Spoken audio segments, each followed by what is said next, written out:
right, good evening. Thank you so much for those who are in attendance and who are here with us this evening.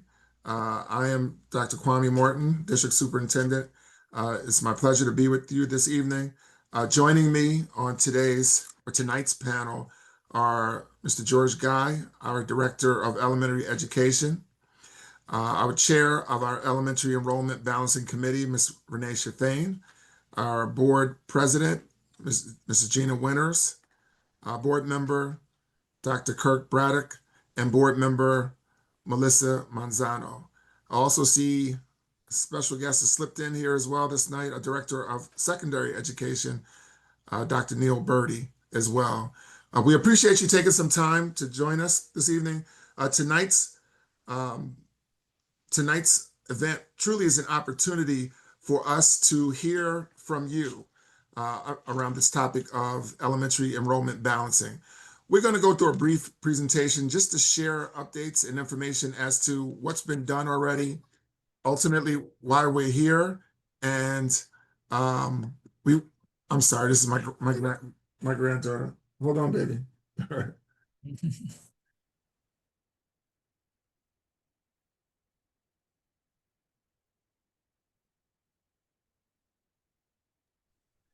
My granddaughter. I'm sorry, I hadn't seen it today. But nonetheless, what's been done to date, why we're here, and we'll give you ultimately an opportunity to ask questions and to provide us with pertinent input into this process. So, next slide, please, Mr. Guy. So, why are we balancing enrollment? Where did this come from? So, in the 23-24 school year, we had a demographic study done. That demographic study yielded information and yielded enrollment projections that allowed us to understand that in the year 28-29, or the school year 28-29, there are several schools that were projected to be over-enrolled or oversubscribed. The demographic study itself was completed in March of 2024, and it was presented in April 2024. Our demographer, Dr. Richard Grip, included the following items or following metrics in the study.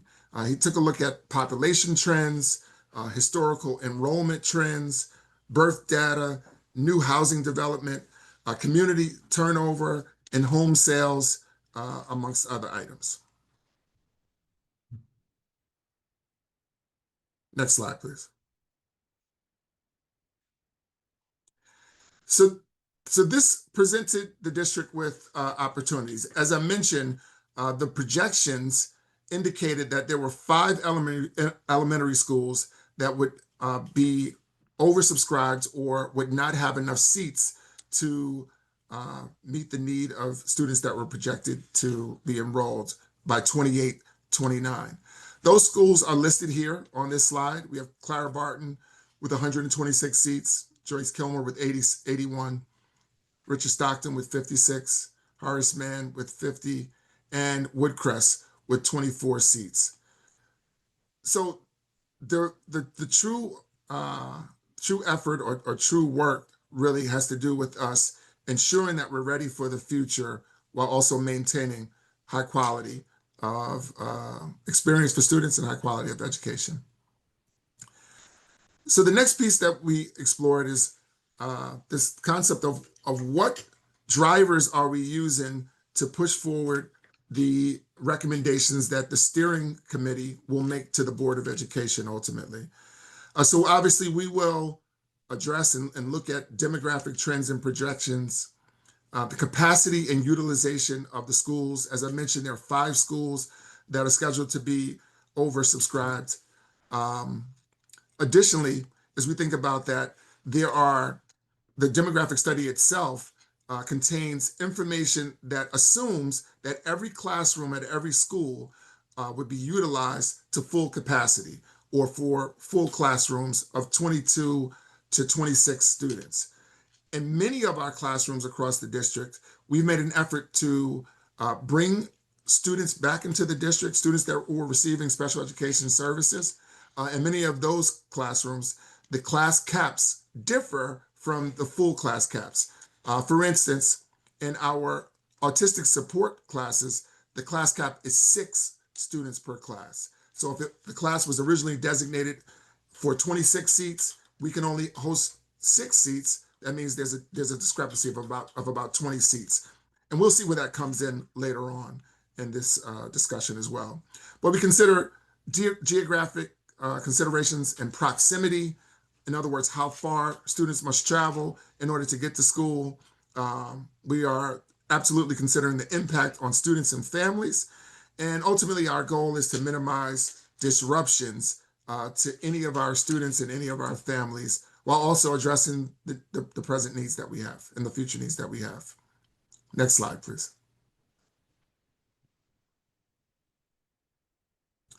All right, so guiding principles for enrollment balancing. Again, these are a repeat of a few items that I just mentioned, but we want to maximize our transportation efficiencies. We want to ensure that number one, first and foremost, we don't have students on buses for excessive amounts of time, and that the bus routes themselves are efficient and they make sense. We want to ensure that we are able to align our special education programs in a way that minimizes student time on buses, and that also maximizes fiscal costs. Another thing you'll hear, and this is a guardrail for our Board of Education as well, we want to develop long-term solutions to the problem of overcrowding. We don't want to revisit this process next year, the year after, or the year after that. We're looking for long-term solutions that will last us a decade or more. And we also want to ensure that this process is thoughtful and sustainable as well. All right, at this point, I'm going to pass it over to Mr. Guy, who will present the next few slides. Thank you, Dr. Morton. So in terms of community voice, we value and we want to be as transparent as possible with your involvement tonight and through the process. So the board and administration got together and decided to have 3 community input meetings. The first was on Thursday, November 13th at East. The second was this past Tuesday, November the 18th at West. And then we have the final virtual meeting today at 7 p.m. Committed to listening to each one of your concerns about what has already been presented with regards to our concerns about enrollment balancing at the elementary level. So we want to make sure that we've provided opportunities for clear and transparent communication to explain what it is that we are trying to accomplish. So in terms of successful planning, all of our plans need to make sure that they address the projected enrollment increases. We want to make sure that we minimize disruptions for students and families. We want to align with those board guardrails that Dr. Morton talked about earlier in the presentation. And we talked about a long-term solution of 5 to 10 years or more. And we want to make sure that all of our resources ensure equitable access with all of the resources that we have in front of us and resources that we may have available to us in the future. So we are working toward a sustainable plan to support district growth. And as you saw with those 5 schools, and there are other schools as well, but those are 5 schools that district growth is happening. We want to make sure that we maintain higher standards or high standards for education as we look at elementary enrollment balancing. So our high standards of education are what make Cherry Hill Public Schools a beacon for public education here in Southern New Jersey. We want to make sure that we're ensuring equitable access to all of our resources. We have to be able to address overcrowding in a lasting way. So that is why the sustainability of a plan for 5 to 10 years is what we are looking to do. We're not looking to redo this process again in the 29-30 school year. Monitoring many of our key metrics, which are enrollment numbers, capacity of our facilities and the utilization of that.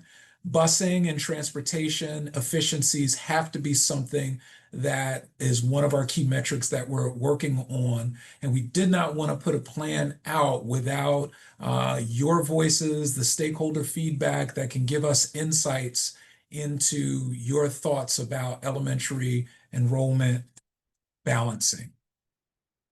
So to talk a little bit more about exploring potential solutions, I'm going to turn this portion of the presentation back over to Dr. Morton. Excellent. Thank you so much, Mr. Guy. So in the last school year, the 24-25 school year, we had a community advisory panel comprised of stakeholders from the community come together and to begin to engage in discussions around this topic. That community advisory panel made the following suggestions to us of things that they recommended that we should consider as it relates to this process. We have not taken these recommendations and moved forward in terms of doing the necessary legwork and presenting them as formal recommendations to the Board of Education. That will take place, we assume, or we anticipate, January 27th or February 10th, 2026. But at this point, I just want to share where we are and what was suggested to the administration. And just starting from the top, the first suggestion was that the district should explore converting the Lewis Administration Building into an elementary school. That conversion does come with a price tag. The building itself could accommodate approximately 200 students or so. There still would be additional work that would need to take place, and other strategies and solutions would need to be brought into the equation, but that is an option. There was a suggestion that we group schools by proximity to optimize resources. In other words, we would take conceivably schools that are neighboring schools, put them into a cohort, and have those schools share services, specifically special education programs amongst those schools to limit the amount of distance and travel that students and families would incur. The other suggestion was that we comprehensively and completely revise the boundaries for all of our schools district-wide. There is space to accommodate students across the district, but it would require a wholesale, full-scale rebalancing. And that's why we named this process elementary enrollment rebalancing.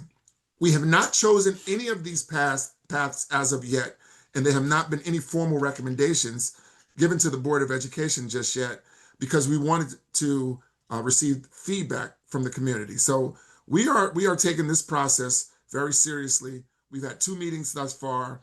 Great suggestions have been offered, and we're looking for additional suggestions. We will take all this information back in the next subsequent several weeks in December, and in January, our steering committee will put together a proposal and recommendations we believe that are reflective of what we heard and reflective of what makes sense for us and moving forward and ensuring that we align with the board's guardrails.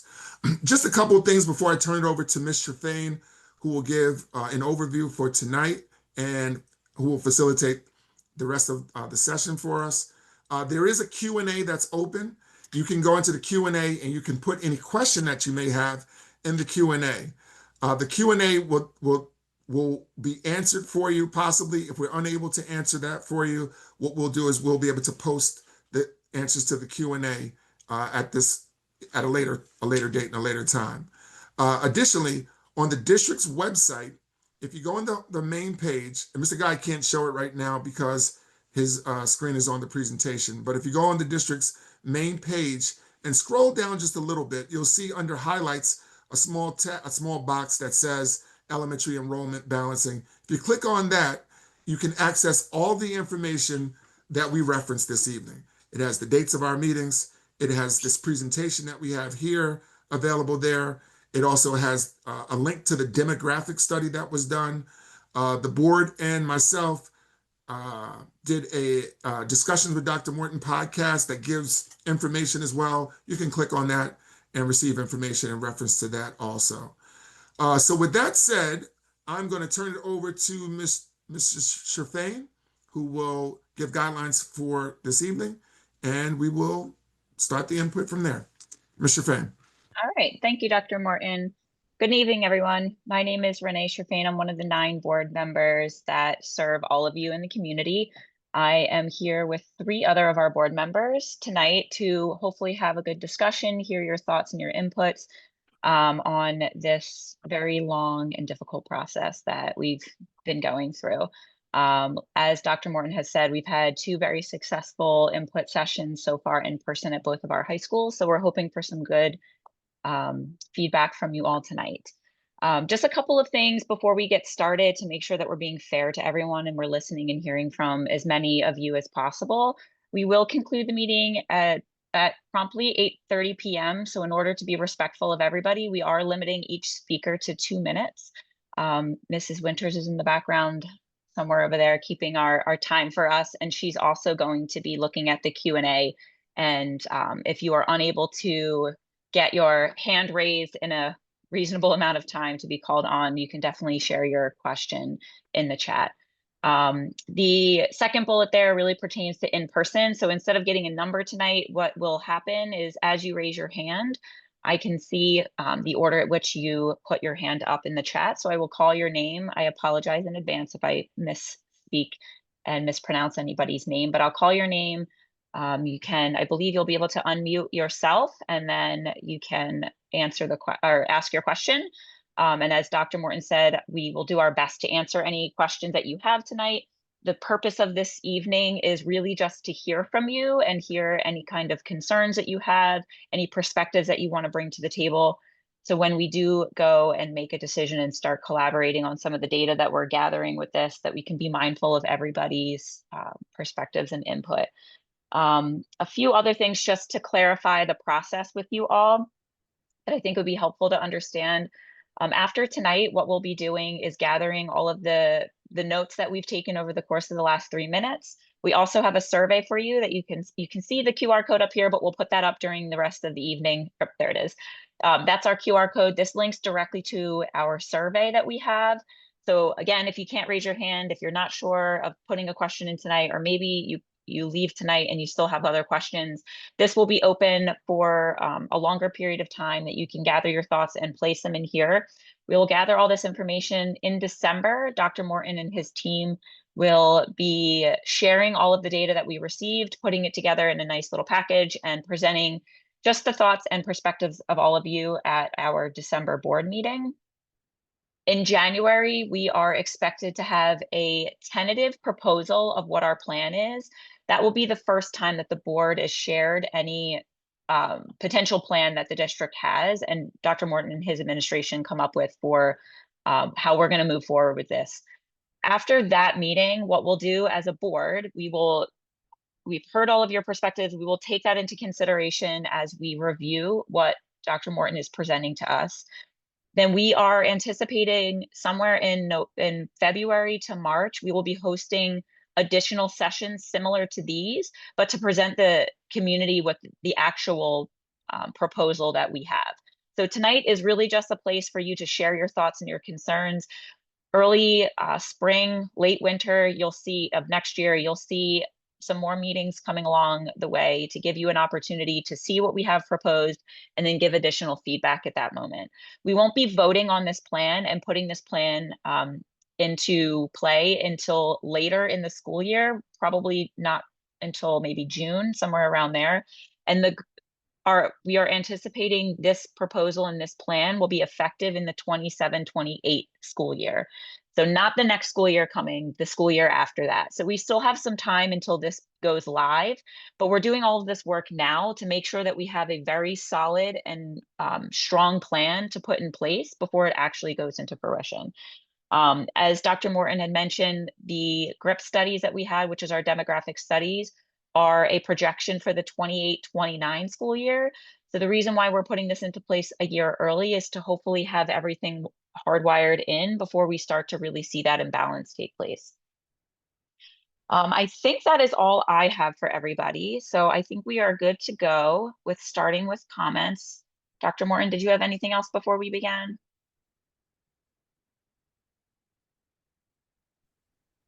No, I think we're good. I'm sorry. I was on Okay, mute. no problem. Yes. So we'll get started with the chat. It looks like the first person who has their hand raised is Nora's dad. So you should be able to unmute yourself and go ahead.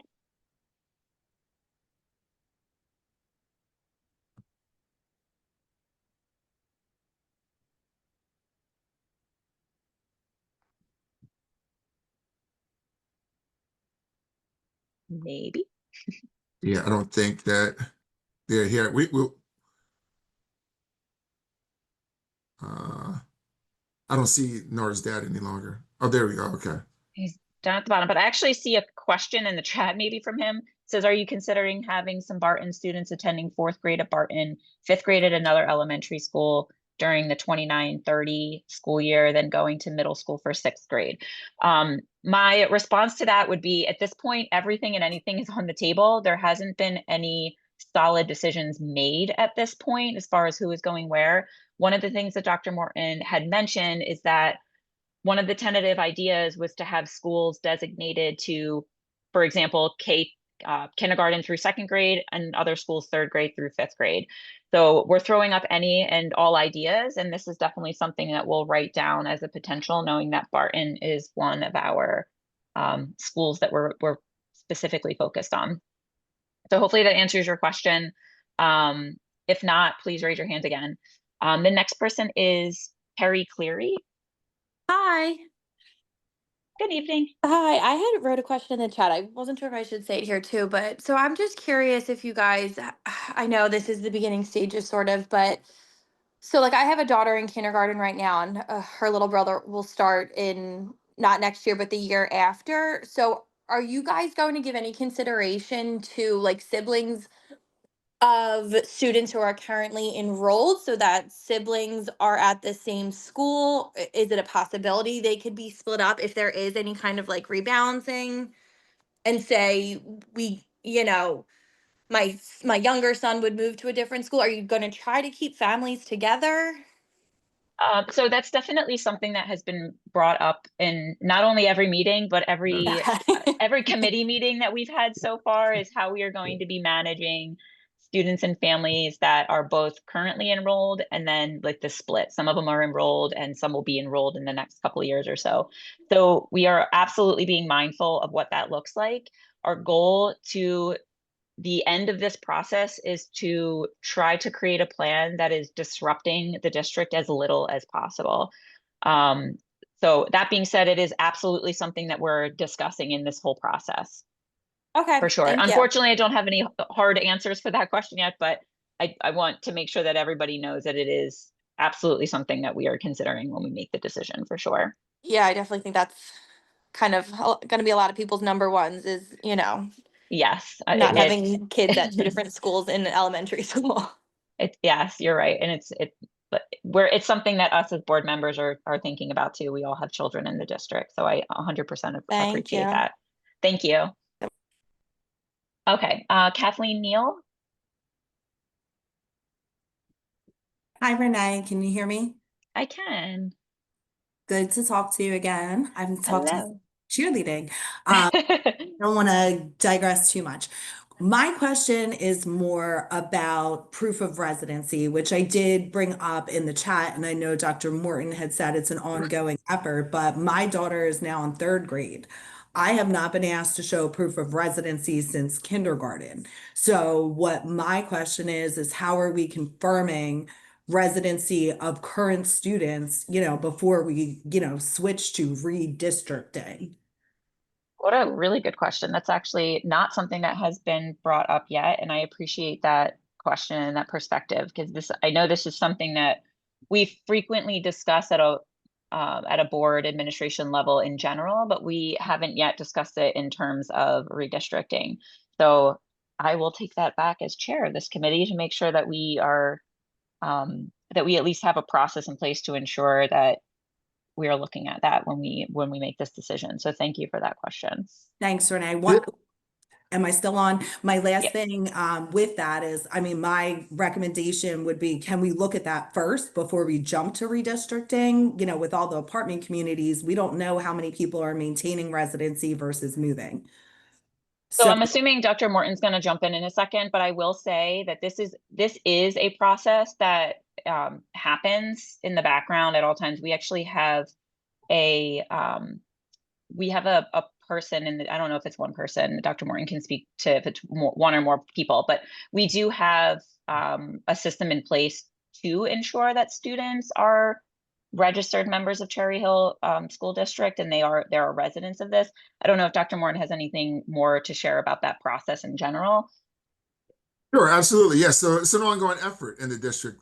We actually have an attendance verification officer, and the process that we use as well, where there's specific indicators that we receive that sort of serves as clues that someone may not be living at an address, and this individual will then start a process to follow up with them. If there are any tips that individuals are able to offer, we welcome those as well. So we would, you know, I see in the chat there's someone that says that there's an individual allowing 4 to 5 people to use that address. Please forward that information forward, and we'll follow up accordingly if there is attendance fraud that is taking place. Well, So. even if, you know, we're showing, you know, proof of residency every year, I mean, I don't think I've been required to show proof of residency since I registered my daughter for kindergarten and she's in 3rd grade. So don't want to take up too much time, but thank you so much. Sure, and Thank there you. are some background things that can be done where we might not necessarily need to speak directly to you as an individual, but there are cross references of things that you know the district can run also to just get a list of suspected attendance fraud, so to speak, or residency fraud, I guess we can call it. Thank you. Okay, Jack Brannigan, you're next. Yeah, can you hear me all right? Yep. Yeah, we can hear you. Yeah. You had mentioned a few times the 5 to 10-year plan. Will that plan be available for inspection before the March timeframe? Are you referring to the demographic study? Yeah, there's a 2-year plan that was, I think that was submitted to the board, and you had mentioned a 5-year plan. So I was just wondering if that report exists and or will it exist before March so we can take a look at it? Yes, if you're referring to the demographic study, we ensured that that was very accessible, more easily accessible on the website.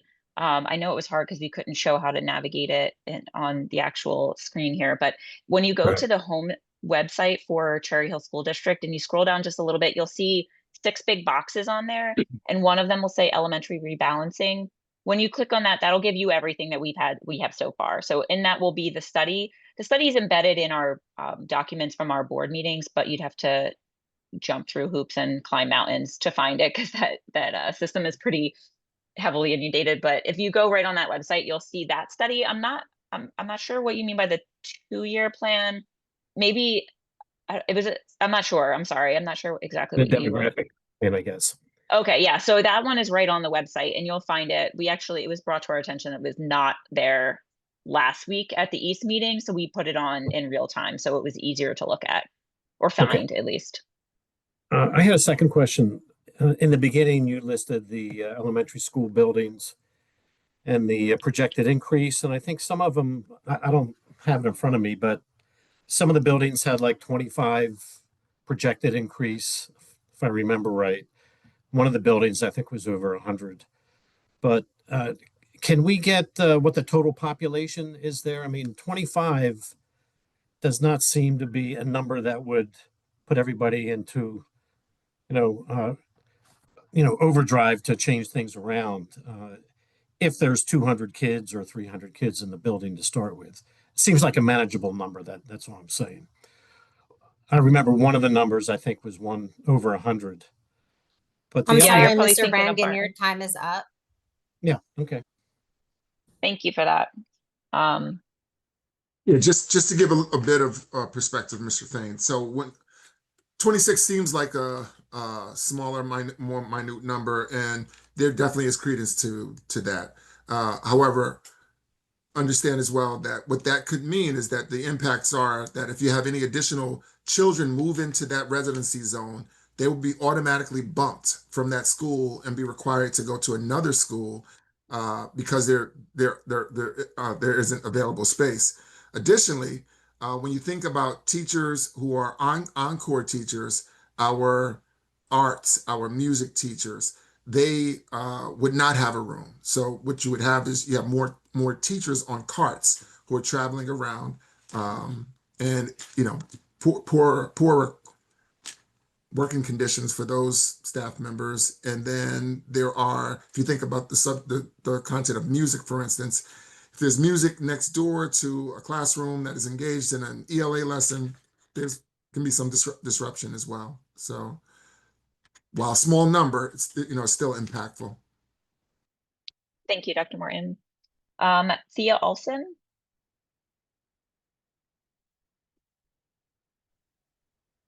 Hi, it's Taya, but no worries with the Oh, sorry. mispronunciation. It's impossible. So I was just curious if this was going to be approached somewhat like a teach out. I have a higher ed background, so that's like the phrase commonly thrown around, where it would be more of the approach of effective fall 2027. The kindergarten cohort's going to start with the rebalancing, but you would teach out the students already enrolled and progressively build to the rebalance population, because it seems like that might be a good way to, in the short term, use the cohort model to support that progressive rebalancing. Or is it something where it's a cold turkey stark, all these students are suddenly switching if the rebalancing is ultimately the decision that makes the most sense? So unfortunately, I don't have a hard answer for that, but that is, as mentioned earlier, that is one of the biggest things that we're discussing in this process. Is it, what does it look like for the, I'm assuming what you mean by teach out is anybody that's currently in the school remains there until the end kind of thing. Yeah. So that it's absolutely part of the discussion, and that's been a big piece of this for the members of the committee, is what does that look like for kids? Because as you can imagine, you change everybody all at once. That's a huge disruption. So that's going into the plan making. I can assure you that that's one of the biggest topics of discussion that we've been having about this. Okay. So I encourage you to come back in the early spring, late winter with that as well. And I would imagine that that'll be a big topic of discussion at that point as well. Yes, it's interesting with college age students. So yeah, I would imagine at this level, more interesting. But thank you. That was pretty much it. Thank you. The next person listed is Kristen.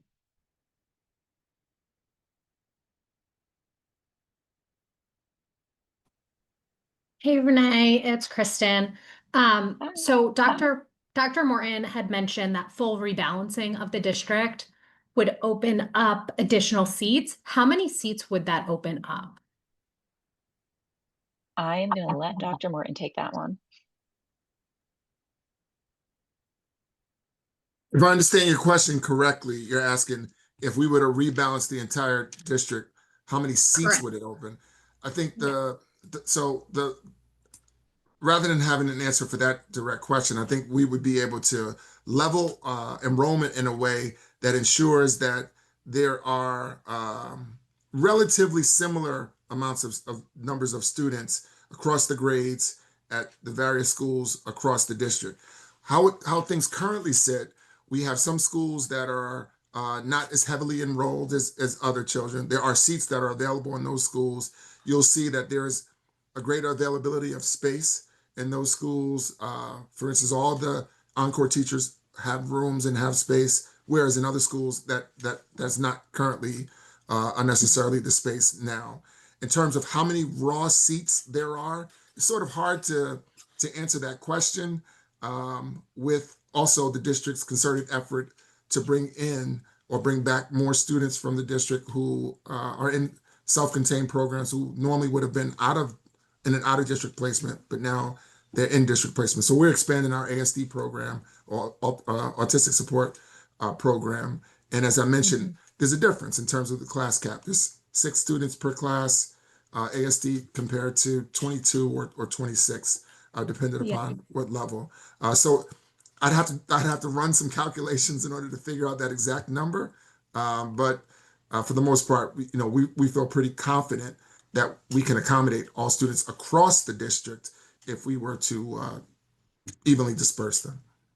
I think that's really important information to pull and do the analysis and share back with the community, because you mentioned the Lewis building would add 200 seats. But that first slide, when you talk about the students that are over enrolled, it adds up to over 330 students. So obviously the Lewis building isn't enough. It's a huge chunk of Correct. that. Right. So I think we want to, as community members, understand what are the facts with each option so that we can also have valuable input in what option we think is best. Correct. Yeah. So I think with the Lewis conversion has merit is in the fact that the Barton and Kilmer communities are expected to rise by approximately, give or take, 200 students.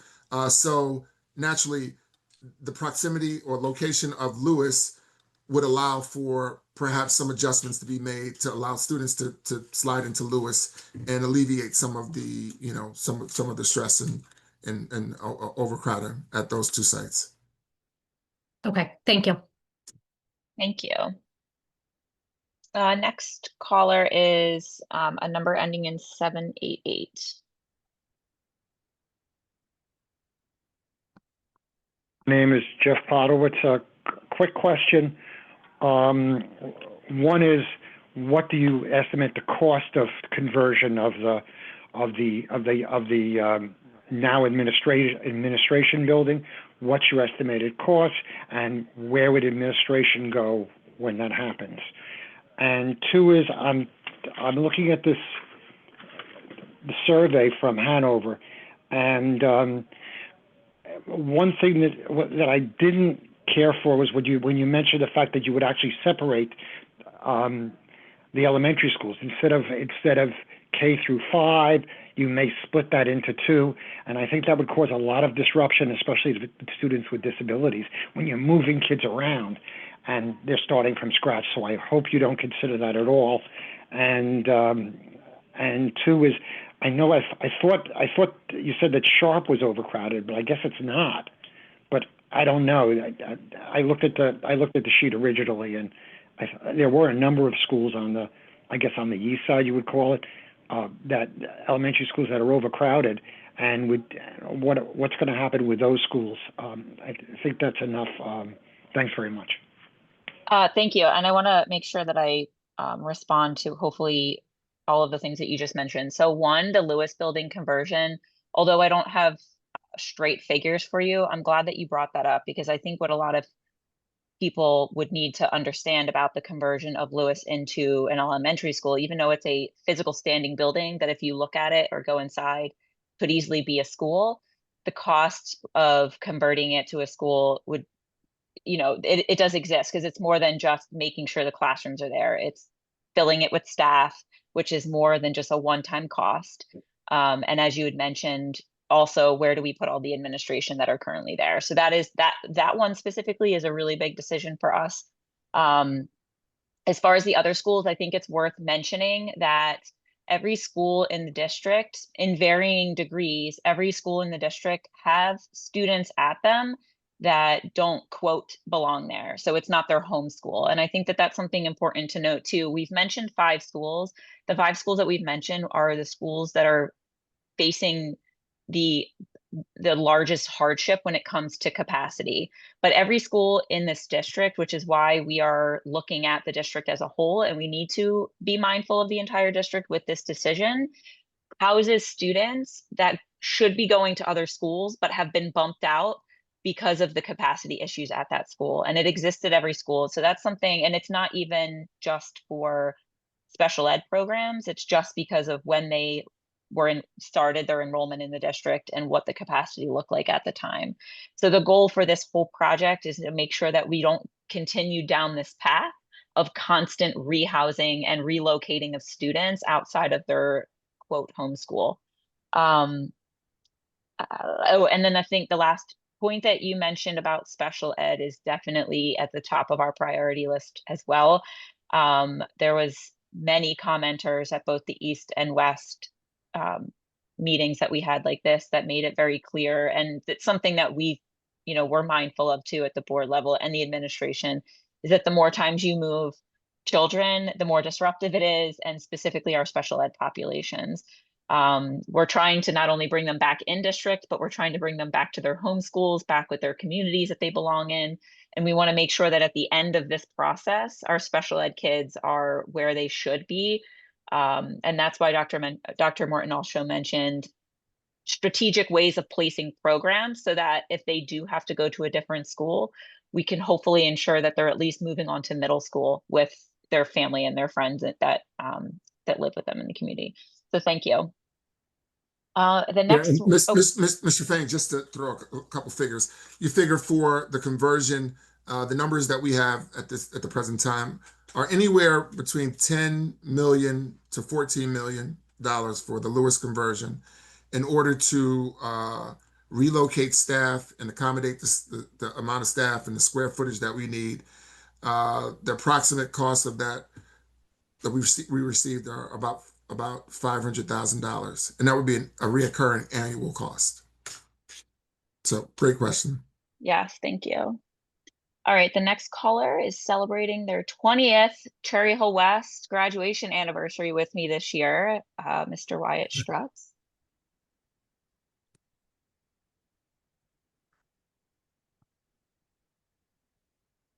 Hey, how are you guys today? Thank you for so much. I'm very mindful of the 2 minutes. I am, as a homeowner pre-COVID, I'm desperately concerned. I want to be very respectful of all parties involved, but I do feel relatively placated by this performance. I have concerns that not only will real estate prices be affected by this, what I would argue is socialist, and I'm deeply concerned that those in power during the bond auction, because I've been following this very closely, that these population dynamics were known. And more importantly, those condominiums along Cooper River Park were known. Why was not investment made to disperse this risk so we do not have to be reactionary? This is my biggest question to the leadership. Renee, you are new. I am not directing this to you. I am directing this to Gina Winters and Dr. Morton.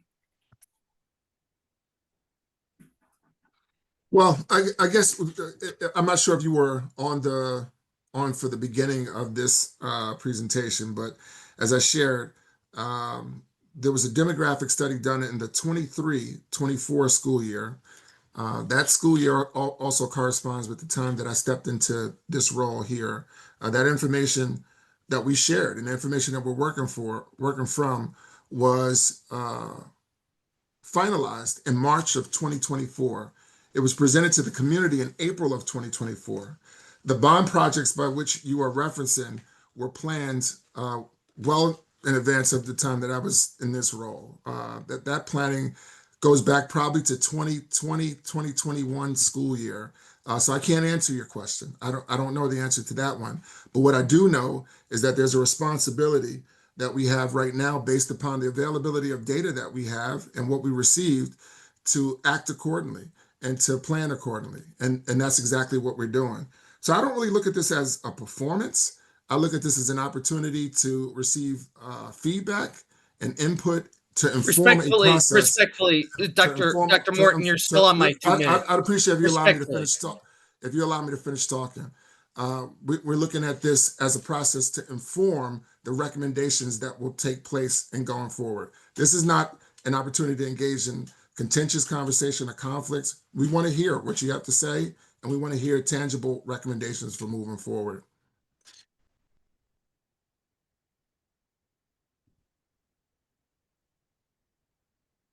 Do you have any last minute thoughts? Oh, I do. If I wasn't muted and interrupted with my 2 minutes, there's no contention here, Doc. But I do have to say, through my investment knowledge, you are affecting real estate prices with this discussion. And I do want to remind you that a lot of the associates you have are votable. They will be voted out. And thank you very much for your time. I disagree with this effort. You are going to destroy families. Goodbye. Okay, our next caller is Andrew Deacon.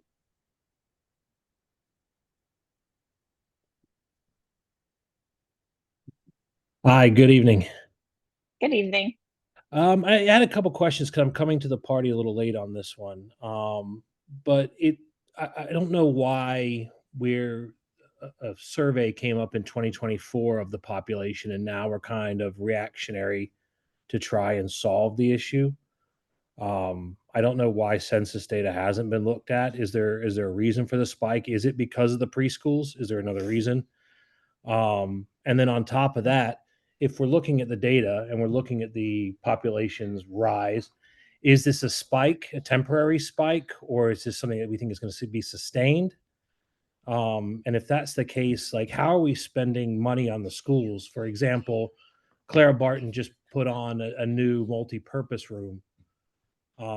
Would that have been better served as additional classrooms?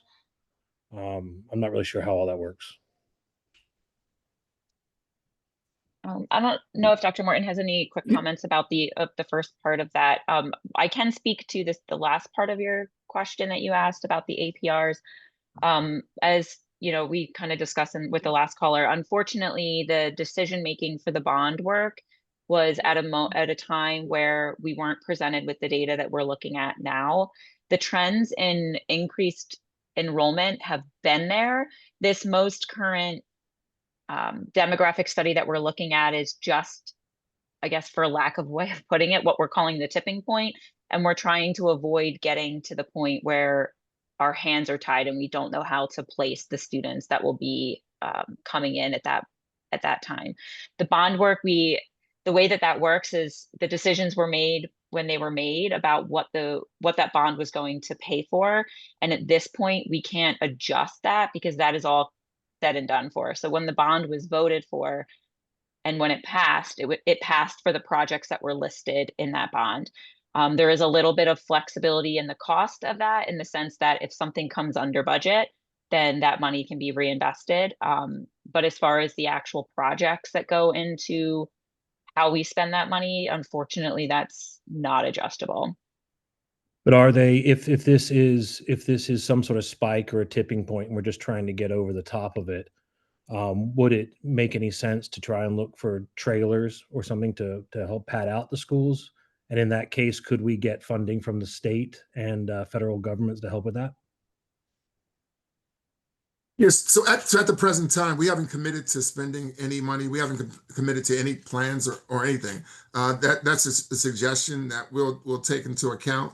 And as we move forward, we anticipate that we'll do another demographic study in a few years that will project us forward over a 5-year span. I think your question about preschool is relevant. Absolutely. The preschool has seen us have people move into the community for that program.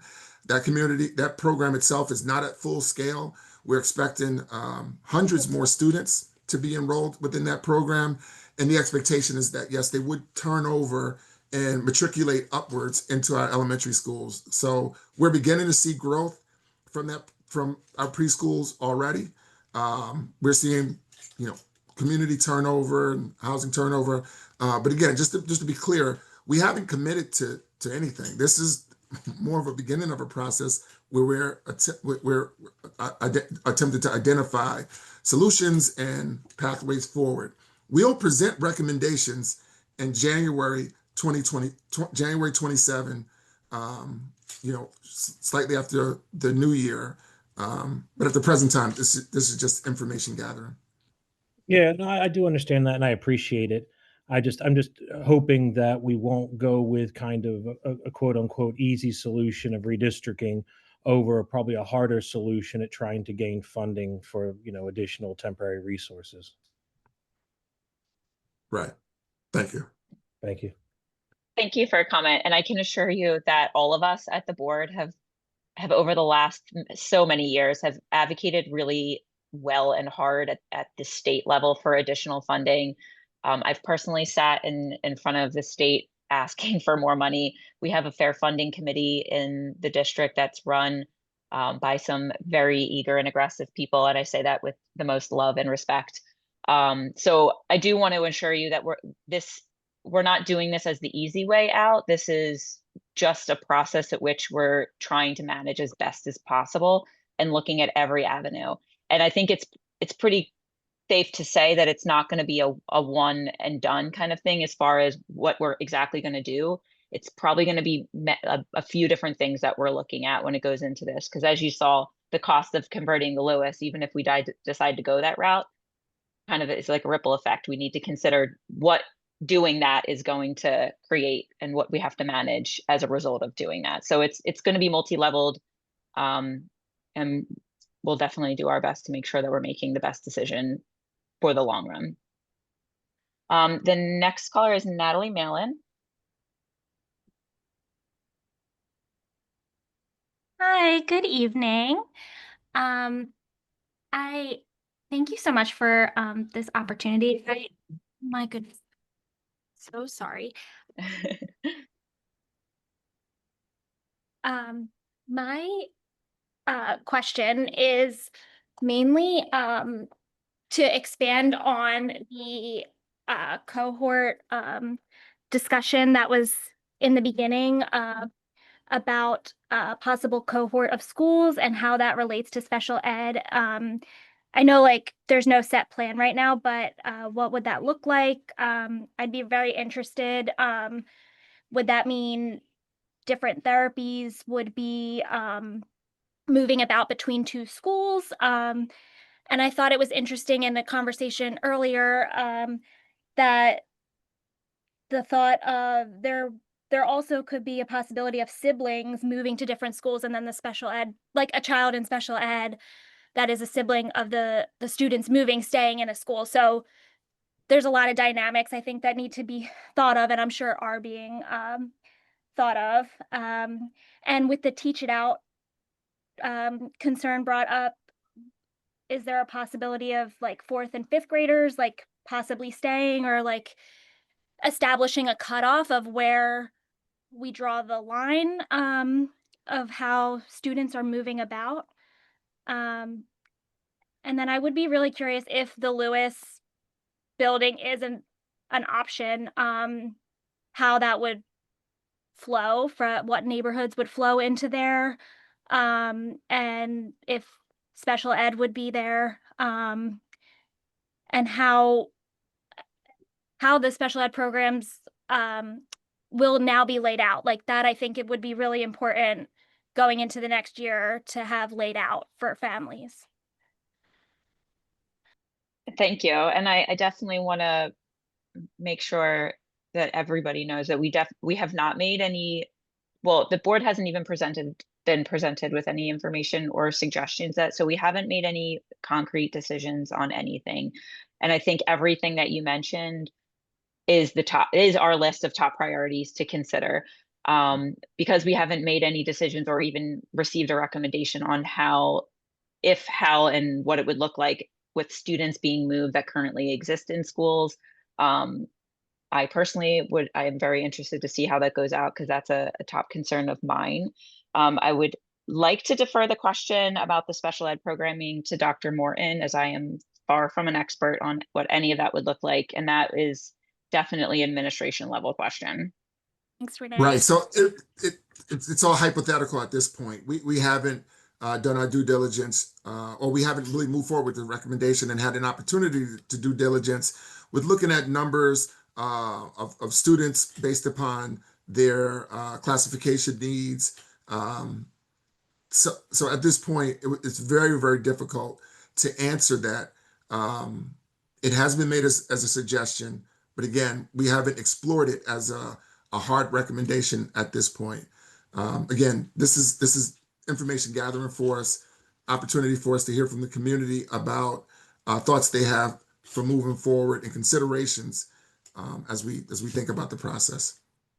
Yeah. No, thank you very much. I apologize for the barking. Oh, we can hear it. Thank you. Laura Pendergast, you're next.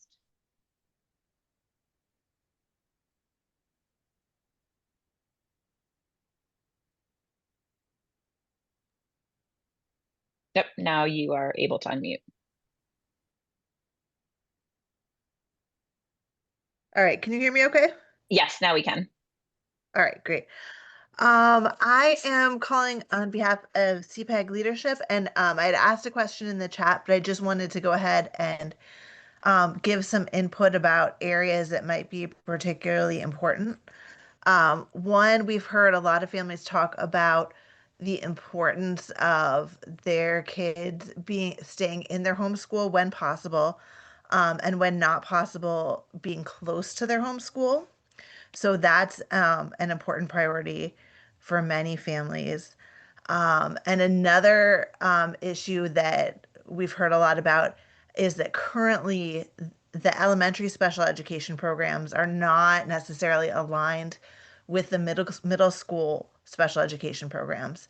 So a child can get sent to one school for elementary school, separated from their neighborhood friends, and then in middle school get separated again from the friends they made in their new school.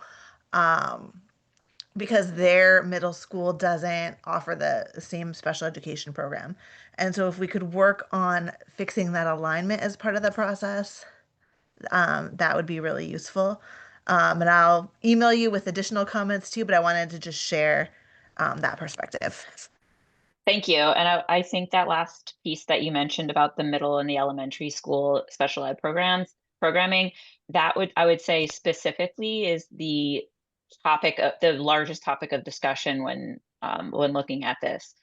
Again, not to keep reiterating the same thing, but trying to reduce the disruption and making sure that this makes the most sense for every child without causing an uproar and just pure chaos. The number one thing that we've been looking at is how can we place programs so that it makes sense from an elementary to a middle to a high school. Dr. Morin, did you have something? Your picture popped up. I didn't know if you had something else to add. No, not at all. Okay. Okay, thank you. Thank you. Meredith Levin, you're next. Hi guys, other part of the CPAC. I'm so sorry.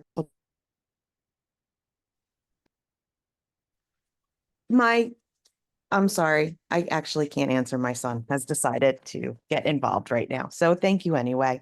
Okay, just raise your hand again when you're ready. A Wider Bridge, you are next. Hi, Alana Yaris. You can hear me? Yes. Okay.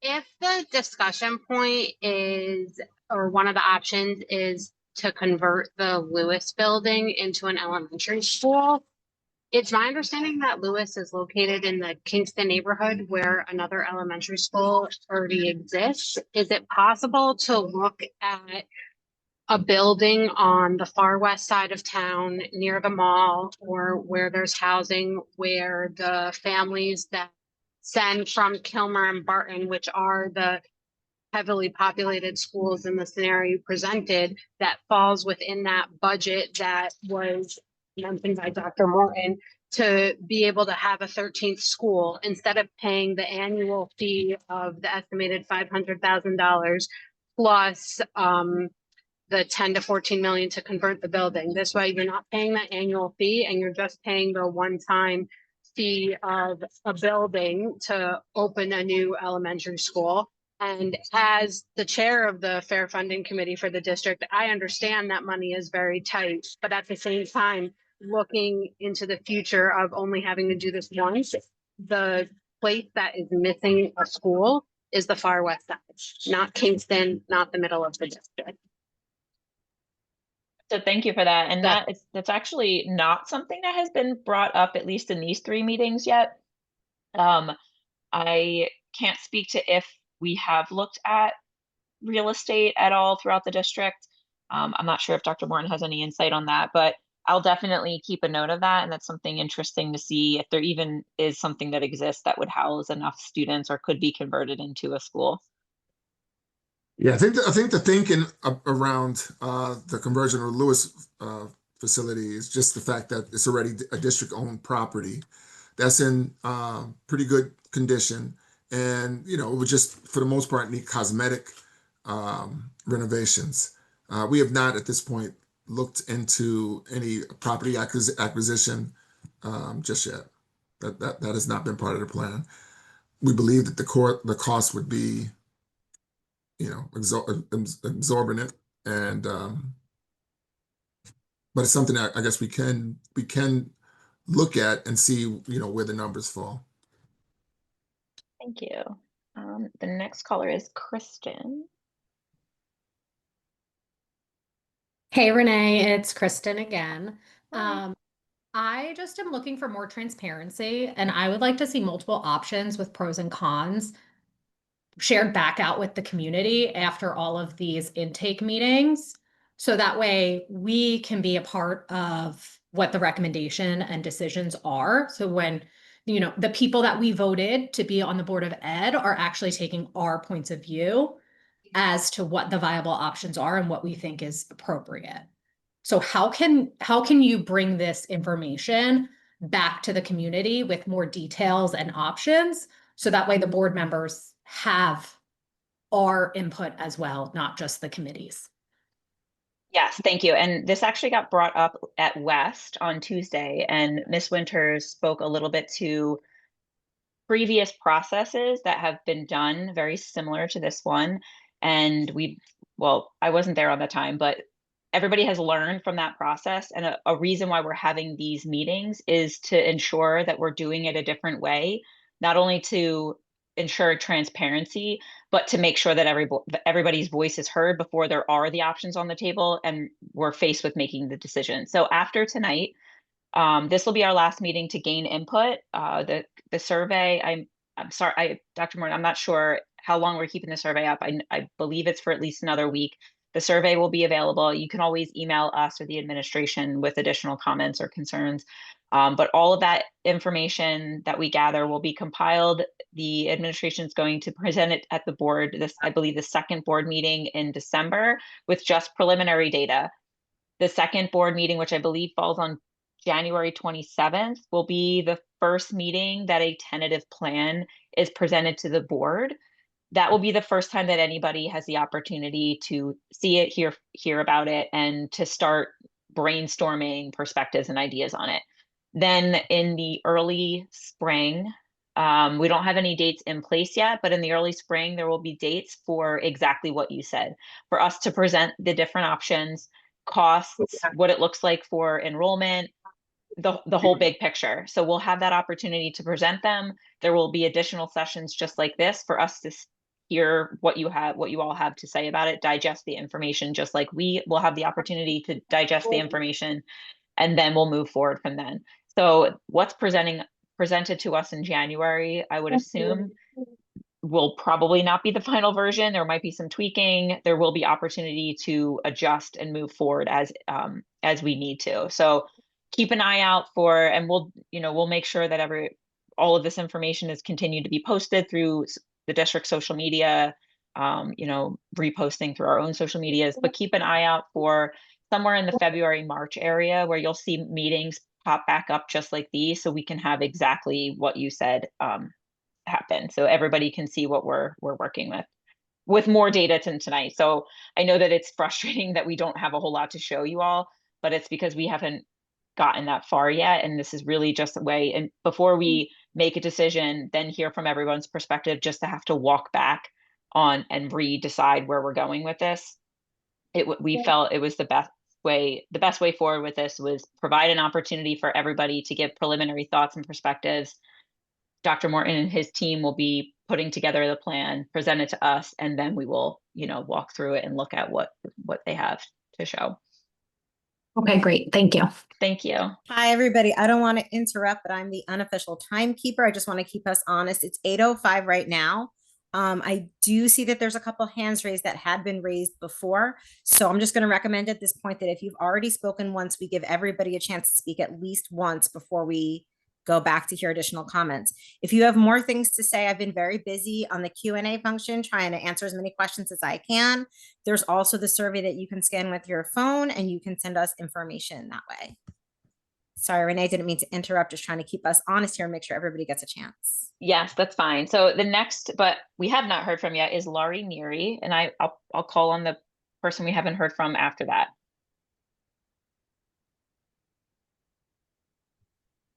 Hi, thanks, Renee. Can you hear me? Yep. Okay. And I apologize too if my dog starts to bark. So a couple quick things. One, further to what Laura Pendergast was saying, and this is something even, rebalancing aside, when we have some of the students, like our special education students, and they are in an elementary school, whether it be for programming, right? And the programming is then offered in a middle school they should go to based on their home school. I also would love to see consideration given for those students that they carry on with the peers that they've been with. I know we say we want to put kids in their home school, but it's just as important not to break those bonds and relationships, especially for a population of children that, really struggle in those areas, that they can continue on with those students to the middle school those students should go to. So something to keep in mind if we can do that. And I also think it would be really great. I know there was a lot of comments from folks, and it would probably be good as to put out there like how we got here, because it didn't just happen overnight. We've long had a struggle with our sending areas and how when we brought on new communities over time, hence the famous Kilmer Island, and they're just placed where we can fit them. And that's how you begin to move students out. And while ideal, and I know folks don't want to be moved out of their area, I would hate to see a school where we were underutilizing it and it had significant capacity to another school that is maxing itself out. That also impacts the student's education, right? Higher class sizes and so on. So I think it might be really good for the community to hear and understand kind of how we got here, because it's happened over 20, 30 years, not 5 or 10. Yeah, we have growth in elementary, but we had greater growth 20 years ago. The problem is it's skewed, and we have to fix that, as unfun as it seems. So I think it might be really good for people to have that context and see. And I think they should look at the GRIP report. I think that was easy for me to find today in that link and to go through, and they can see. And I think it would be helpful because then they can see those districting maps and you can see kind of how we got to this place. So I think that just might be really helpful. Yeah, I agree with you. And thank you for that insight. We've heard a lot from community members about historical, facts about Cherry Hill. That's been very eye-opening. And to address your special ed point, that's exactly why the consideration is being put in place to group the programs by essentially sending schools to the next level, so that even if your direct home school doesn't have your program, the hope is to create a system that the next school over, which also goes to your middle school, which means that your friends will stay together, will have the program that you need. So thank you very much. That's great. The next caller that we have not heard from yet is Rick Short.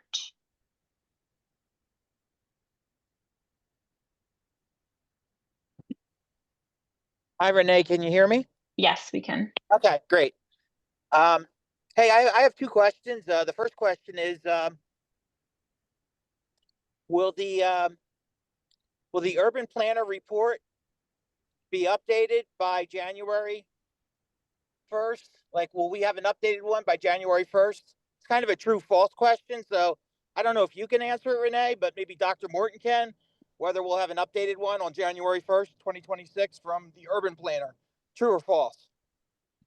No, the one that we have now, I believe it's 24 to 29. So the next time we will see one, I believe, Dr. Morton, is it 27?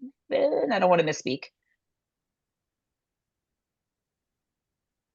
Yeah, so it would make sense to have a new one in that 27-28 school year, which would be probably presented in 28, but it would stretch out for the next 5 years.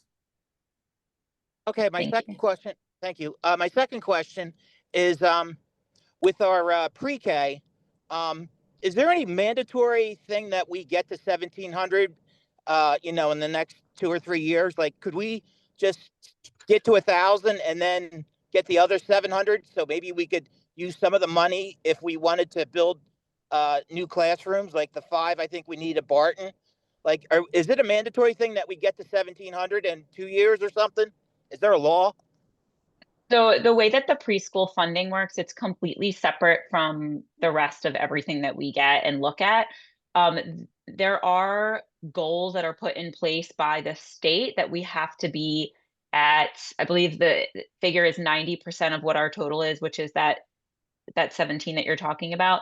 The money that we receive from the state for preschool is only goes towards preschool funding. So we can't spend or use that money in any other way. So even if we were to only enroll 1,000, any money that they gave to us is going to be dependent on our enrollment in preschool. So they're only going, if we only enroll 1,000, the state will only give us enough money to cover that 1,000 students. So unfortunately, there is no way to kind of double dip with that or use that money to go towards other Oh, no, no. Okay. All right. Thank you. That's all I had. Thank you very much. Thanks for th- explaining that. Good thank night. you. Good night. Next is Meredith Levin. Oh, she went away. Okay, hopefully she'll be back. The other caller that I see is Taya Olson. Did I say it right this time? Yes, you did get it There we right. go. Thank you. And thank you for letting me go again. Question in a different vein. I do want to support whose ever comment was regarding the far west side. I absolutely understand that the cost associated with pursuing that option would probably be high, but it definitely, from a map perspective, seems like there's an education desert on that side of the town, and it may be a better long-term solution than rebalancing. But I was just curious, is the school district a part of the township's process when they're considering the approval of new housing developments? And I understand from a land standpoint why these places are where they are, but I don't believe it was a secret prior to this data being produced that Barton was relatively full. So to put 3 new housing developments in a full district, I was just curious, do they reach out to the district and say, can this elementary school handle the influx of the population? And if there's not a standing process, could that be brought up to the township as implementing that so that they're taking these things in consideration as they're approving new housing developments? So I will let Dr. Morton speak to the relationship between the township and the district, but I can say, and I encourage anybody that is willing to get involved at the council and the township level to attend those meetings, because that's exactly what they need to hear. They need to hear these perspectives so that when they're making these decisions, they are mindful of what the reality is when we're placing students in schools, because even if the intention is to bring in whatever demographic of people, there's always going to be kids to follow. So I highly encourage anybody to reach out and to go to any of those meetings. I believe they're on Mondays, then you can come to ours on Tuesdays. But I'll let Dr. Morton speak to how the relationship between the district and the township works. Sure. I mean, I can speak to the current relationship that exists between the township and the district. Particularly myself and Mayor Fleischer have a very open and communicative and collaborative relationship where those types of discussions do take place. I really, it's difficult for me to speak to what may have existed in the past or what may have happened in the past. I'm just not sure. That wasn't my role to facilitate those dialogues and conversation. But your point is very well taken. And I can assure you that at the present time, there is that effective collaboration and communication that is taking place. Now, with that being said, decisions that are being made at the township level or at the township level, we're two separate entities, though we work together, we're two separate entities. So I think, our mayor has, the best interest of the Cherry Hill community at large in mind, and the decisions that he makes and the decisions that he promotes are, with the greater good of the Cherry Hill community. And I can say that unquestionably. So that's understandable. I guess just to your point, Renee, if there's not a standing process for this, it might be worthwhile to do that, because I can't imagine our area is going to get less populated over the next 10 to 20 years. Yeah, absolutely. Thank you. So I do not, oh, there's somebody. Ashley. Hi, can you hear me? Yes, hello. Whoops, sorry, it's almost bedtime. I I joined the call a little late, so I just have a question. We live in Old Woodcrest, so I wasn't sure if that was being considered.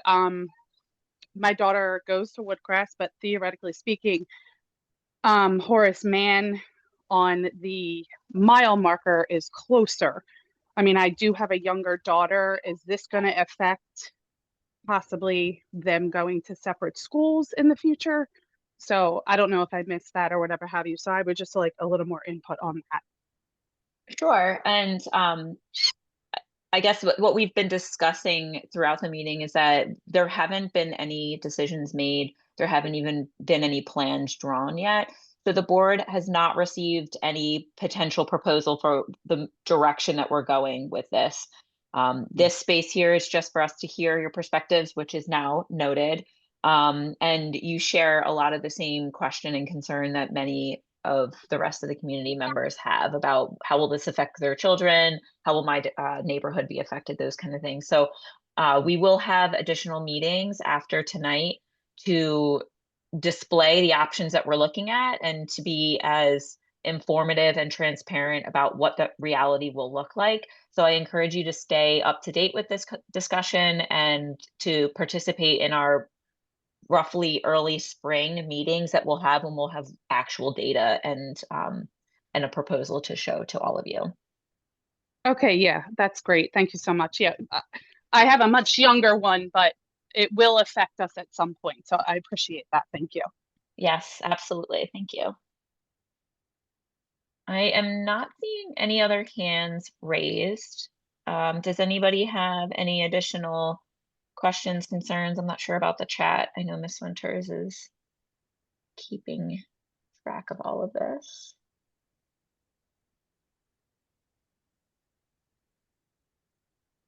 Okay. Well, if we can stay a few more minutes, I'm not seeing any more. We can keep the chat open and going if anybody has additional. Oh, they're all coming in now. Oh, there we go. Kathleen Neal. Hi, can you hear me? Yes. So I know earlier you had talked about the expectations about, what we anticipate the growth to be. Is the redistricting timeline in time for that growth? Because I know, and I guess that's kind of what I'm trying to figure out is the timeline with that. So if I'm understanding you, you're asking about how this process is going to address the timeline for the imbalance of students coming in? Correct. Okay, so the projections that we have are for the 28-29 school year. So starting in 28-29, those figures that you saw in the very beginning is what the reality will look like at those schools. That's showing just the 5. If you go on and look at the GRIP study, which is on the website in the portal about all of the elementary rebalancing, you'll see all of the other schools in there. That we just highlighted those five schools as being the 5 that are that are going to be facing the highest level of imbalance. We are hoping to come up with a decision plan on this and vote late into the school year, so somewhere right before the summer, to be implemented in the 27-28 school year, to have a year that I guess a transition year to try to alleviate and fix some of the issue before it gets to that complete scale tipping number that the GRIP report is showing us. Does that answer your question? Yes, thank you. Okay. Andrew Deacon.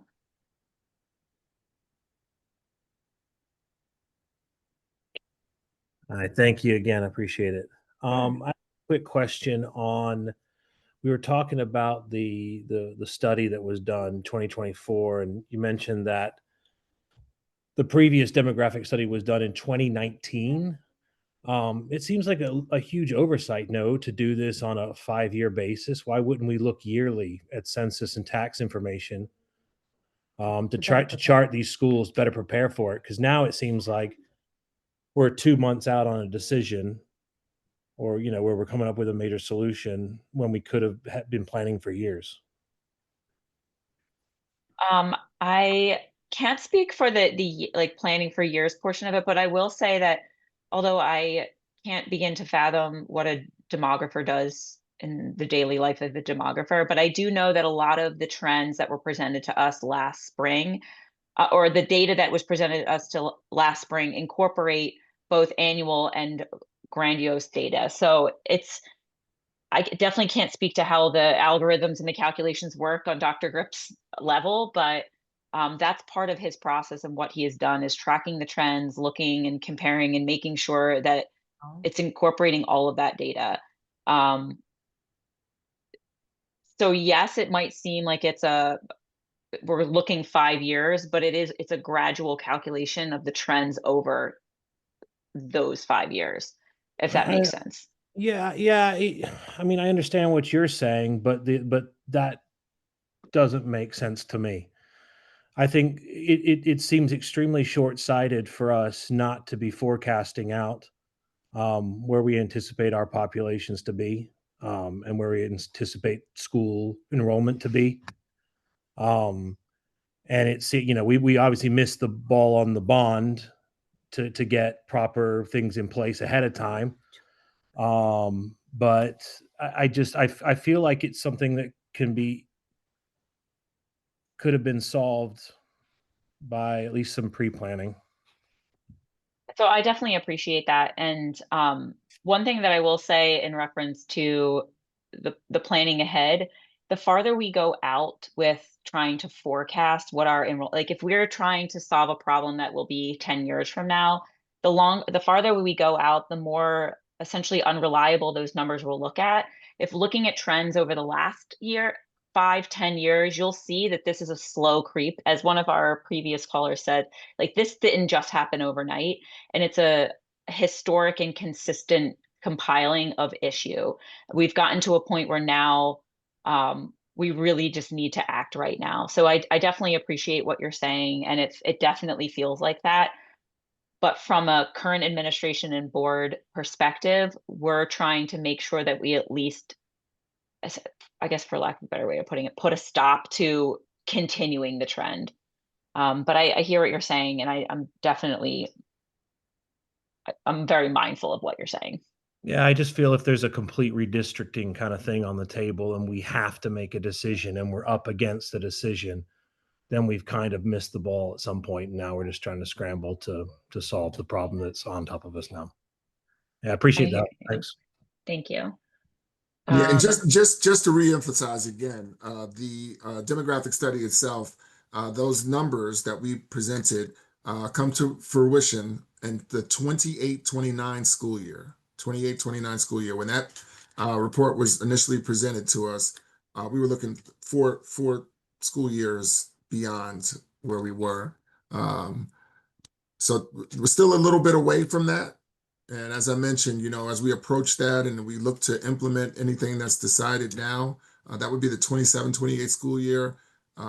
We would then do the next 5-year projection. So that next 5-year projection would tell us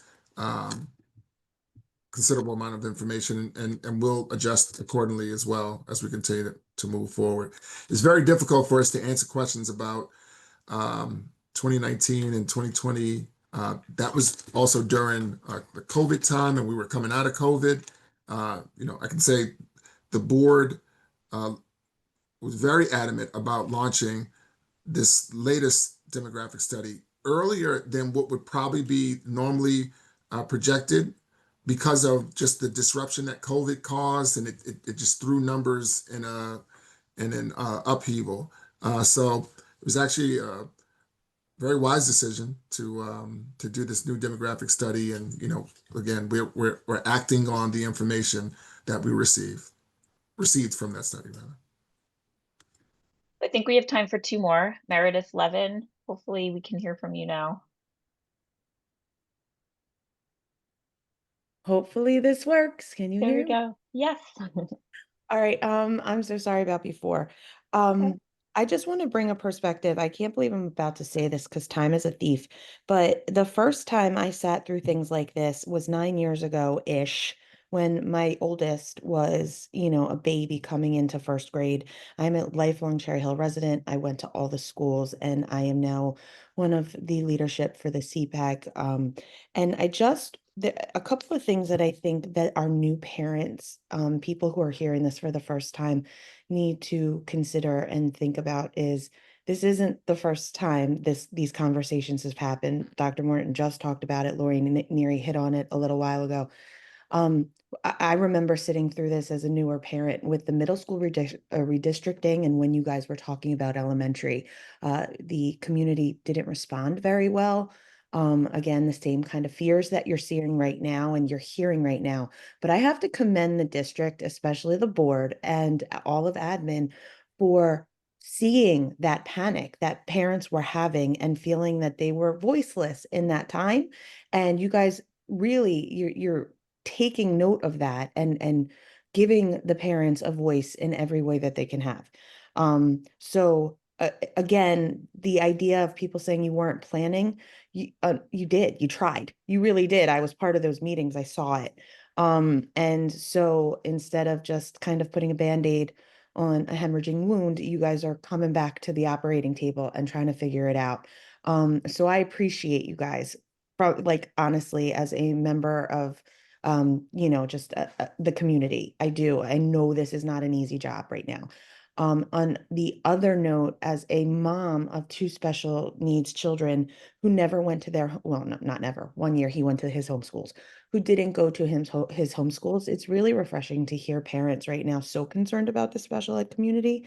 In my perspective, as a parent who has been through this and have kids in multiple schools, I feel like this rebalancing actually is taking into consideration the current problems we already have with this. People are worried that these special needs students are going to be displaced. That's actually the current problem. And I feel like you guys are working to correct that. And when we did the middle school redistricting and stuff, you guys did try to look at elementary to middle school, and because of the sizes of the schools, et cetera, it was just one more thing you couldn't deal with. But I appreciate that you put it on the to-do list and it never came off. And I just want to thank you guys for all that you're doing right now. Thank you. I appreciate that a lot, especially because I was not part of that process. So it's nice to hear that hopefully we're doing a better job, or at least we're doing a good job. Not necessarily better, but hopefully we're doing a good job and being mindful of everyone. I really appreciate that. Last caller I think we can take for tonight, Julie Romero. Hi, thanks so much. So I just wanted to request that in this process, if there's at any juncture an opportunity for families to have a choice, I think that should be the priority of the board moving forward. I think sometimes these things are made, these decisions are made without that as being an option for families, and we're just kind of told what the steps are going to be or what the plan is.